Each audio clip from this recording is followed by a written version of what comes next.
Borthakur IS academy প্ৰস্তুতি আৰু অধ্যয়নৰ নিৰ্ভৰযোগ্য ঠিকনা।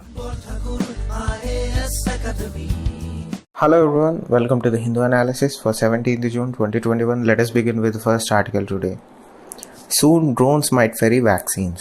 So ICMR has been playing with this idea that in order to send or supply vaccine doses to remote areas in all parts of India, ICMR has been thinking of deploying medical drones to service these areas, particularly to vaccinate the people in these remote villages.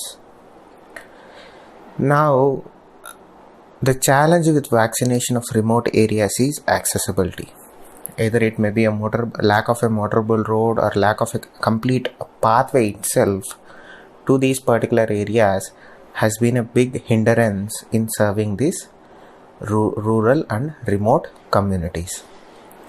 Now, ICMR has clearly invited an expression of interest from drone manufacturers and operators to develop a delivery model. So this is not a new idea. ISRO has already made an agreement with a Hyderabad-based drone manufacturer to develop a new kind of small drones that ISRO can use to deliver medicines to its employees in their own compounds, to their employees particularly. So this particular idea will be developed as a pilot project, and it could be emulated to adopt a statewide deployment. So first they'll do a pilot project.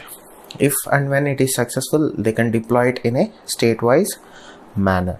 So particularly, as I said earlier, ISRO has been playing with this idea, and even the Telangana government, they have announced that they are going to start a pilot project to deliver not only COVID-19 vaccines but any other medication and any other vaccination that a primary healthcare center might need from a district healthcare center.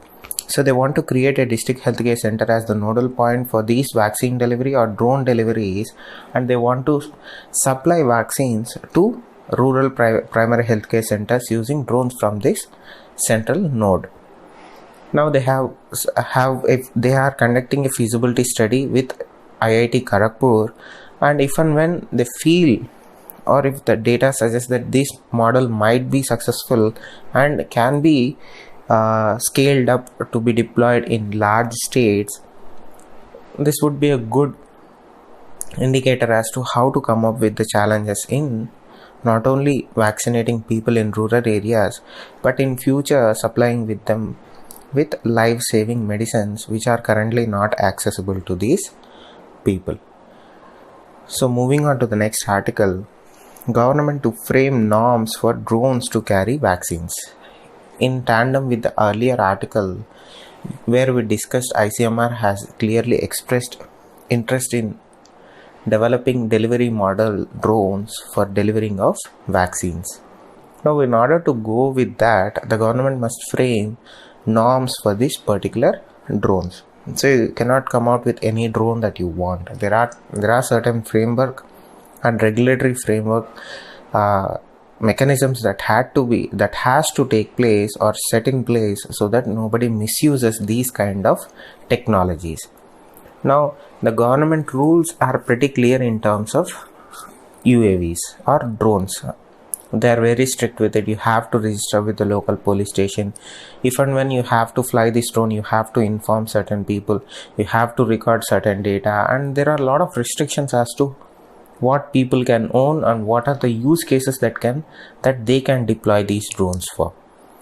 Now currently the government allows for only drone operation to be done when the drone itself is within visual range.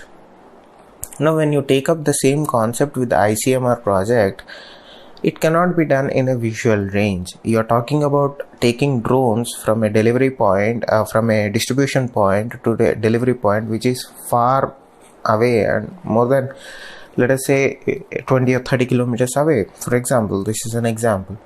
So then these a drone becomes a beyond visual range drone operation, and the government current rules do not apply to it, making the entire project illegal.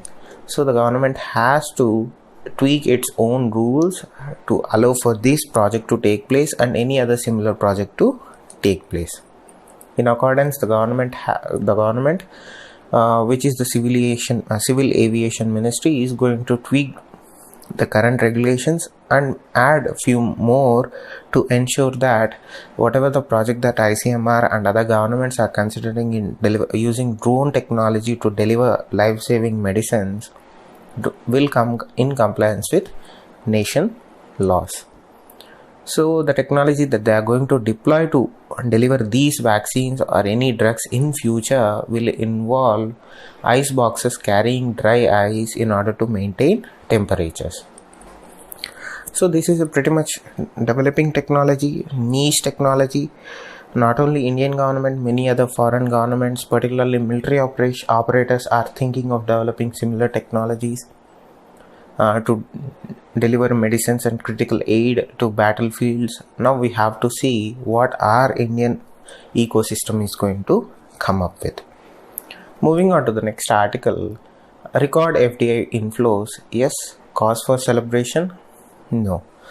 So the question comes with the recent news that India has attracted highest ever total FDI inflow of around 81.72 billion during the financial year of 2021.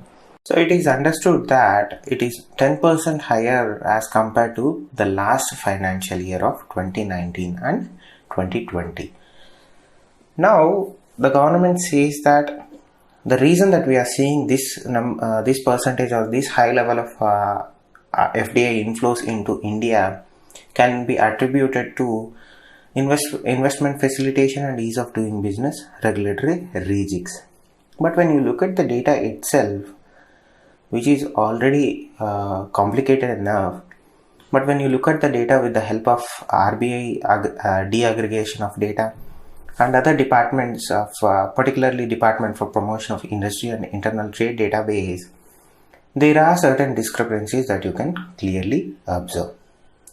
Now for this particular data, so when you look at this data for particularly the 3 quarters of 2020 and 21 which are available with us right now, 86% of the equity inflows for the financial year were received. So this was the majority of the FDIs that we are seeing. Now when you further analyze the data, one thing becomes pretty clear. 3 companies, particularly companies belonging to the Reliance Group, namely Jio Platforms, that is Reliance Retail Ventures. Jio Platforms is one arm of the Reliance Group, and Reliance BP Mobility. These 3 companies alone, which come under the umbrella of the Reliance Group companies, received close to 27.8 billion or 54.1% of the total equity inflows during the 3 quarters that we are talking about.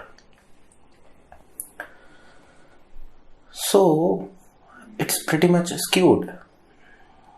When you say 100% out of 100% of FDI inflows, particularly equity inflows, 3 companies, that too belonging to one parent company, received more than half of the equity inflows that we are talking about. So that distribution, when you look at it in a pragmatic view, is highly skewed. That is what RBI says about it, because when RBI released its annual report, it clearly commented that though FDI inflows were very strong in this particular quarters, their distribution was highly skewed because 3 companies took the majority of the share, and that too into equity flows. And when you take that 54.1% that was invested into Reliance Group Industries and you look at the rest of the data, the equity inflows or the FDI equity inflows will fall drastically because the majority inflow was taken by the skewed companies. Whatever the rest you look at it is in very small numbers and of insignificant percentages.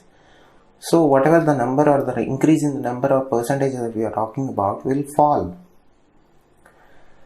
So this is where RBI has been doing a balancing kind of an act. You don't want to create certain insecurity in the market itself, so you play the balance game, where RBI has been expressing optimism that going forward, meaning in the future, the pipeline of FDI for 21 and 22 could be supported by the thrust given to the PLI scheme, production linked incentives, and domestic growth prospects.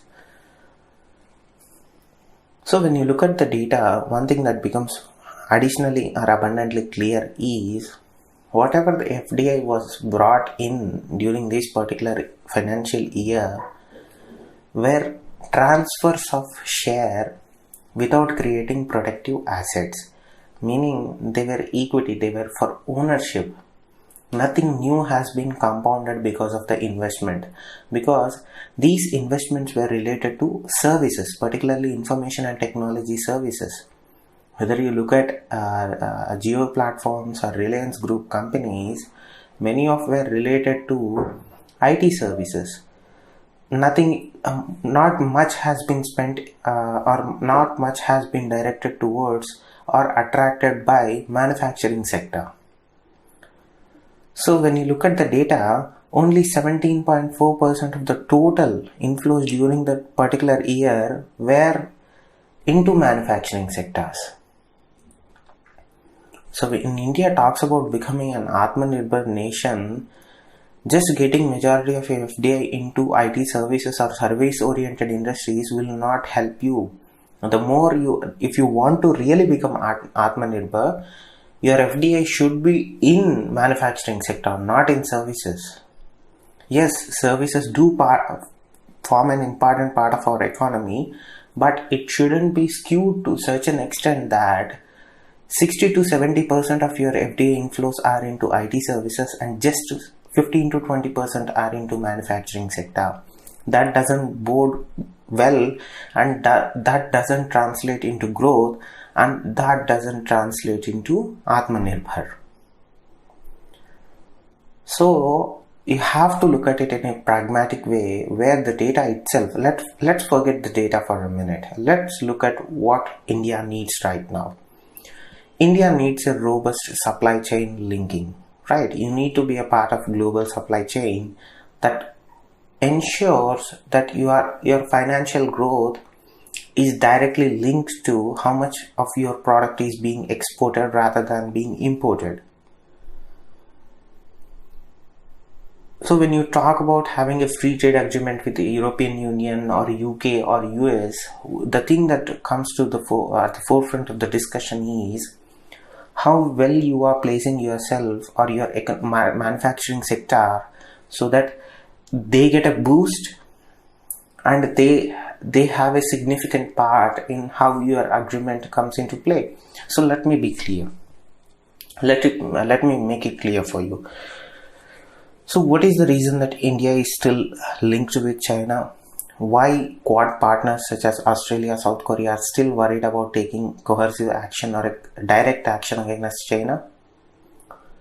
Our supply chain is still linked to the Chinese supply chain.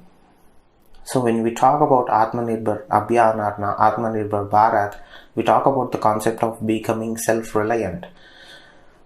So this is where the reality kicks in. In this age and time, being self-reliant on everything is impossible. It is easy to say that India can be self-reliant, but understand this, there are a lot of moving parts to it, and India cannot at this point of time be self-reliant. There are certain moving parts and it requires a global companionship in order to be self-reliant in few aspects alone, but not in all. So you have to pick and choose where you want to be self-reliant and where you want to be a globalized marketplace. So you cannot say that we are going to be self-reliant on everything. There has to be a meaning to it, and there has to be specific targeted sectors where you are going to be self-reliant. So when you look at this data, particularly the FDI data, we are not commenting on what the government says. We are just looking at the mere data that we have with ourselves, and look at the data. 60 to 70% is into IT services, which is good. That doesn't mean bad. but it is only good when the distribution is at least equitable. It is kind of bad when 3 companies take the majority of the FDI flows. Look at the current case with Adani Group. Whatever the FDI that they got was from Mauritius, and the companies, the large 3 investment companies that invested into the Adani Group had a same single address. So that kind of investment is not good either. So when you talk about FDIs coming out of other countries, you have to look where it is coming from and whom it is coming from, because that boosts confidence in Indian market. So at the end of the day, yes, it is good news that we are getting FDIs. It is bad in terms of how skewed it is. How do you balance it out is the government policy. Performance linked incentives or production linked incentives, yes, they are working. I think if you are a policy maker, if you are in a person or in a place where your decision does matter, your entire thinking and paradigm should shift to attracting more FDIs into manufacturing sector. That is how you become Atmanirbhar. Get this idea out of your mind that Atmanirbhar means being self-reliant. Get in an idea where Atmanirbhar means being self-reliant in core sectors and still being a part of global supply chain in other sectors. You choose your strategic sectors and you invest in them.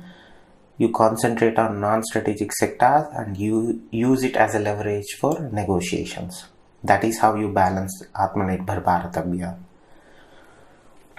So FDIs are good. The current trend of FDIs are welcome, but they are skewed. It should be equitable. Both manufacturing sector should also attract more FDIs, and that is what translates into growth. Moving on to the next article, acquitted but not forgotten.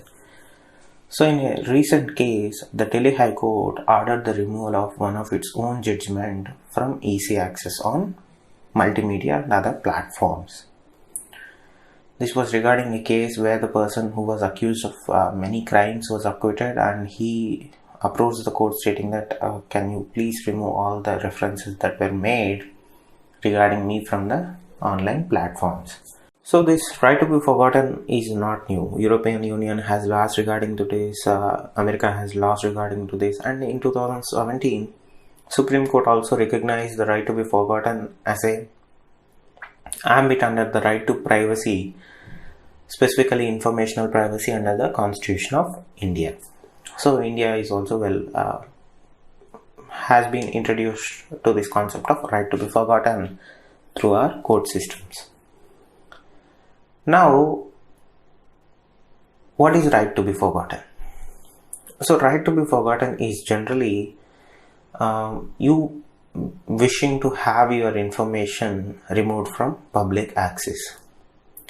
So if you are an individual, you should be able to decide whether if your information that is available on public access or public domains be there or not. So if you want that data to be online, you can have it online. But otherwise, on the flip side, if you don't want your public information to be online, you should have the right to remove them or delete them from the public access domains. Now there is this argument for and against this right to be forgotten. So if someone desires to have their personal data to be removed from online spaces, their wish or their request has to be respected. That is what the High Court observed here, because the court observed that a lot of personal information may serve no legitimate interest, may be incorrect, was not even necessary or relevant to the case at hand to begin with. Though we had a well determined is the wrong word here, well structured Supreme Court judgment in regards to the right to be forgotten idea or concept.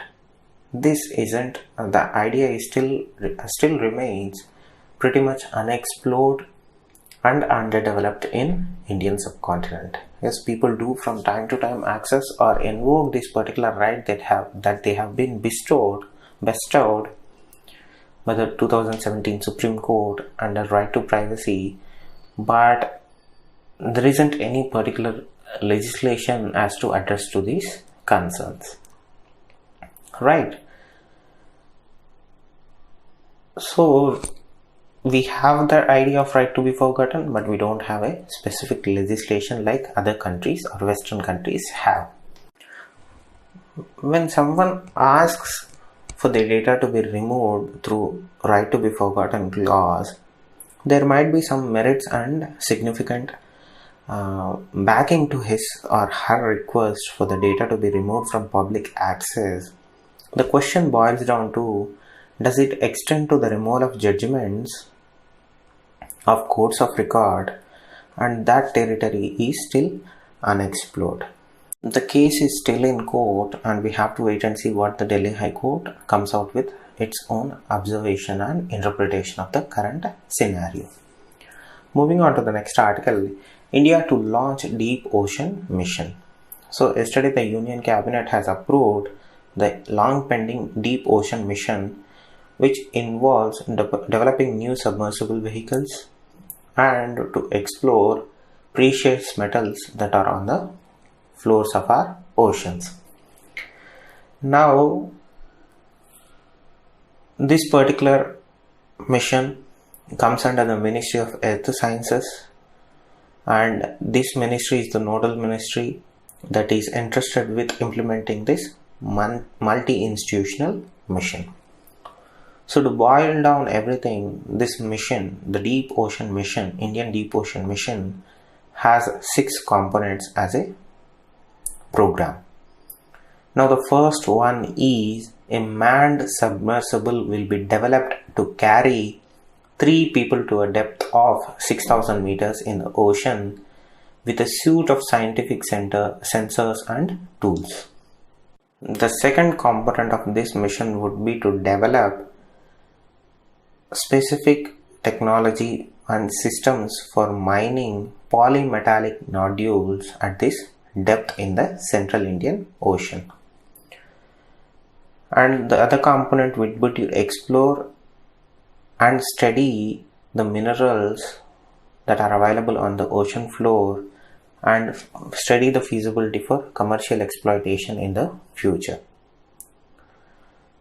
And for this, they are still working on developing a commercial exploitation code, which is being developed by the International Seabed Authority and United Nations organization. Then India will adopt it and function accordingly.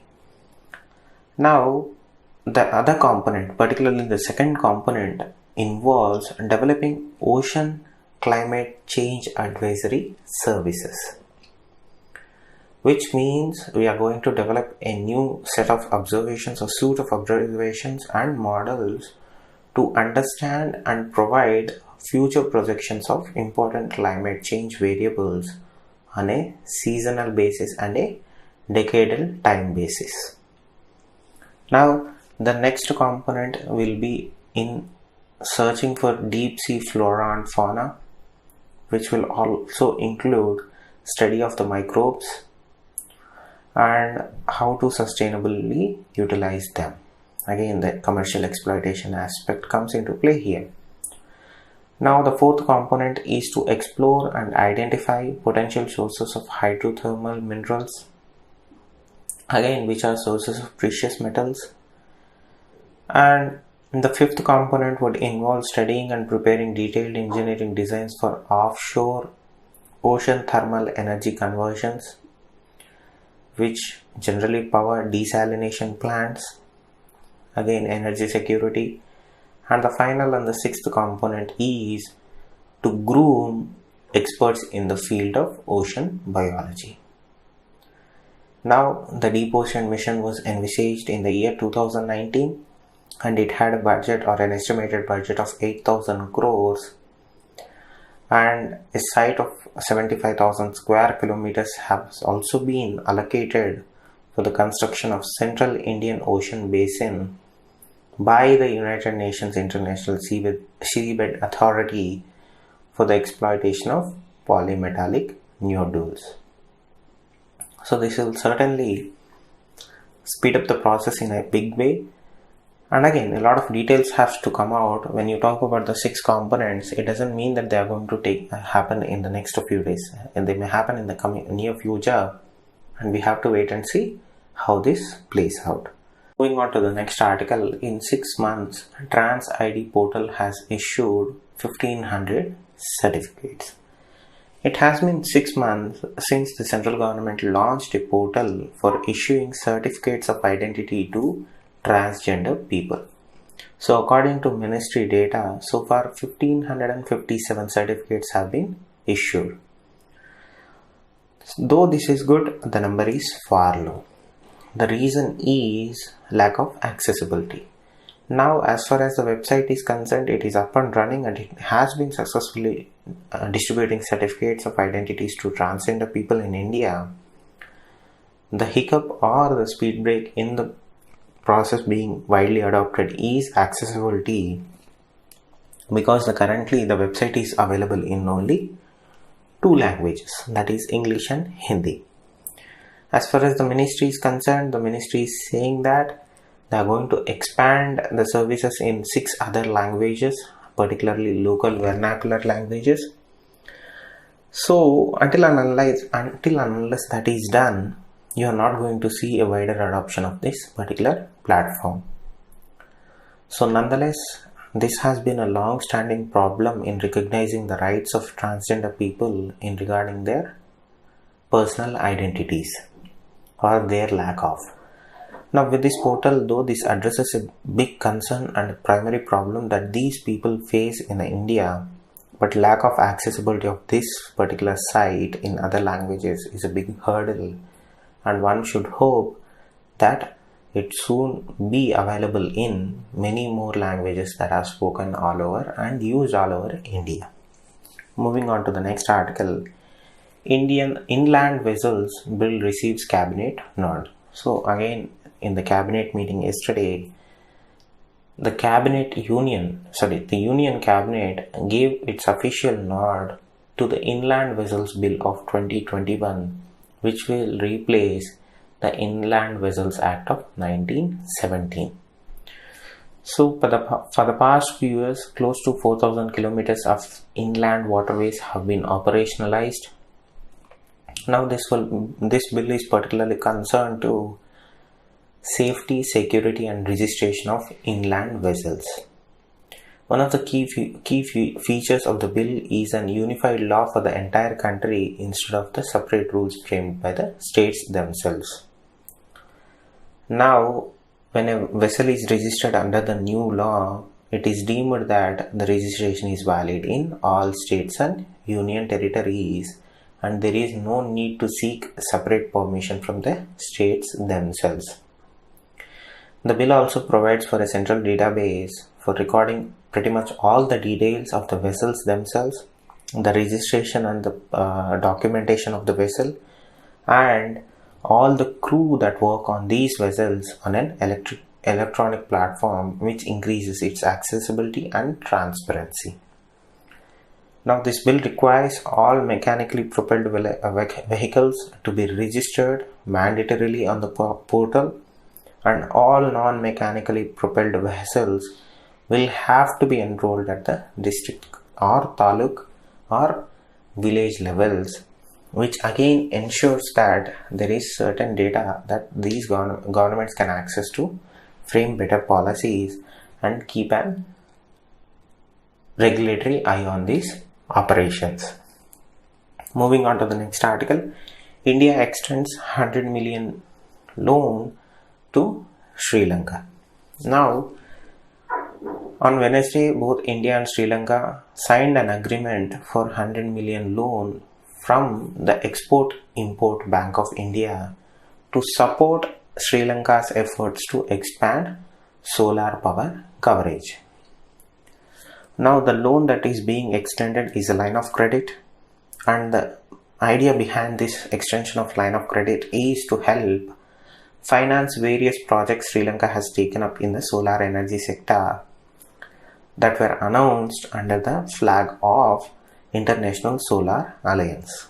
We know that International Solar Alliance is the one that was initiated by India, which was jointly launched by Prime Minister Narendra Modi and France President Francisco Hollande in the year 2015 to bring together countries to promote large-scale adoption and deployment of solar energy. Till now, 89 countries have signed this International Solar Alliance treaty or agreement or framework, and Sri Lanka was one of those countries. Now again, this will certainly help Sri Lanka achieve its own solar goals, and it will ensure that India still has some sort of say in how Sri Lanka adopts solar energy, because at the end of the day, Indian companies do take part in these projects, and it might help our own companies along with Sri Lankan companies. Now with this line of credit extended by India, which is for a period of 20 years with an interest of around 1.7%, with addition to this, Sri Lanka has a debt of around $960 million that they have to repay to Indian government. So moving on to the next article, Biden-Putin hold Great Power Summit. So despite what this summit is, let us understand that this particular summit has been termed as a distraction from the problems that US face with China. Though the tensions between US and Russia do play an important part in US foreign policy, but when you compare it with that of the Chinese, it is a little bit insignificant. So this is their second sit down with aides present on both sides, which lasted about 65 minutes. They said that they are going to agree to return their ambassadors to their post, to their prior post, so in an attempt to lower the tensions that have been boiling since Trump presidency. And in earlier articles we discussed about how Russian backed hackers are hacking into the critical infrastructure of American companies and American government departments. These things do tend to come up in discussions, and again, when you compare it to the current scenario that US faces with China, this is a little bit insignificant. For whatever reasons, this has been played up. But nonetheless, it's a good thing that both countries are communicating at this point of time. But we have to see how this translates into real-time change in policy from both the countries. So moving on to the next article, speed scale of vaccination to shape recovery RBI bulletin.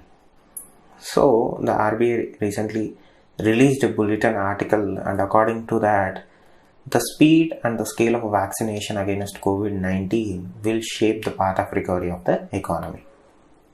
This has been pretty much the stance of almost all economists in the world, and this has been pretty much the same stance that RBI adopted since the concept of mass vaccination has arrived. RBI has been pretty much consistent with their stand. They have been clear in saying that you have to vaccinate most of your population for economic recovery, and in this bulletin they also stated that you have to ramp up investments in healthcare sector. That is the only way you can come out of future pandemics, and they specifically said that you have to invest in logistics and research. What India lacks right now is investments into logistics and investments into research and development. So to reiterate, the bulletin talks about two things: India must ramp up its investment in healthcare sector, particularly logistics and research. And in order to come out of this economic slump, you have to vaccinate people in a fast and speedy way at a large scale. Moving on to the next article, automation to cull 3 million IT jobs by 2022 report. Now, it is an understatement to say that automation will take place at a much faster pace across all industries, particularly domestic software firms, than anticipated. Currently, domestic software firms employ over 16 million people, and if the data is to be believed and the trajectory of development is to be believed, close to 3 million people will lose their jobs by the end of 2022 with automation. And the flip side of that is people will lose job, but the companies will save 100 billion in savings because they don't have to pay salaries for these 3 million people. So currently this doesn't bode well for our IT services because India is highly skewed towards IT services. 9 million people are employed in low skilled and low level services and BPO roles. And with automation, close to 30% of those 9 million jobs will be lost by the end of 2022. So we have to work on ensuring that our economy or our IT services are not low skilled laborers, but instead high skilled employees and workers. The only way to secure all the jobs is to ensure that the trend shifts from low skilled services to high skilled jobs. That is the only way that you can save jobs and save your economy in this particular area. On to the next article, India to have 330 million 5G connections by 2026 according to a report by Ericsson. Now, according to the report, 26% of mobile subscriptions in India by the end of 2026 will be 5G, and the 4G subscriptions are also expected to rise from 680 million subscriptions in 2020 to 830 million subscriptions in the year 2026.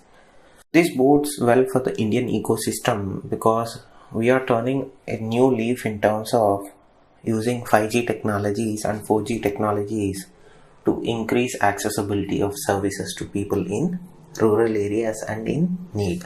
It's good news because the number of smartphone subscriptions that stood at 810 million in 2020 is expected to touch more than 1.2 billion by 2026.